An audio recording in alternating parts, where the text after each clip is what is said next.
কেমন আছো তোমরা সবাই? আশা করছি খুব ভালোই আছো। আমার একটা নতুন ভিডিওতে তোমাদের সবাইকে স্বাগত জানাই। এই কাজটা সিরিয়াসলি আমি বহুদিন ধরে করছি, বহুদিন, বিশ্বাস করো বহুদিন। আমার কাছে আরো ৩-৪টে কাজ রয়েছে। কিন্তু আমি কাজটা শেষ না করে অন্য কাজে হাতই দেবো না। এই প্রতিজ্ঞা নিয়ে আমি বসে আছি। তবে দেখো আমার না এই ডিটেইলিং করতে, করতে না সিরিয়াসলি আমি পাগল হয়ে যাবো এবার। মানে অ্যাকচুয়ালি আমি কি করেছি, আমি মানে এটা না চারিধারটা না ফুলের চারপাশটা একটু রোগা, রোগা দেখা যাচ্ছিল। তো আমি একটু মোটা করতে ব্যস্ত হয়েছি আরকি।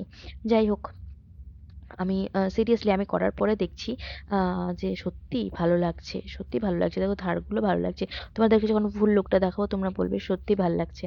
তো যাই হোক, আর আমার ডিলে হয়েছে কি বলতো, আমার এই কালারের সুতো ফুরিয়ে গেছিলো আর আমি সুতো পাচ্ছিলাম না। মানে যার জন্য সুতোর জন্য লেট হয়ে গেছে আমার ৩-৪ দিন। আমি কাজ নিয়ে বসতেই পারিনি, আর সত্যি চোখে খুবই সমস্যা করছিল কয়েকদিন। যার জন্য আরো আমি ভিডিওটা করতে বসতেই পারিনি বা সেলাই করতে পারিনি। আর সেলাই করলে তো অবশ্যই তোমাদের সাথে শেয়ার করব। তো ভিডিওটা তোমাদের কেমন লাগলো অবশ্যই, অবশ্যই জানাবে। আর যদি ভালো লেগে থাকে অবশ্যই একটা লাইক কমেন্ট করে দেবে, কোনো ব্যাপার না। দেখো কেমন লাগছে।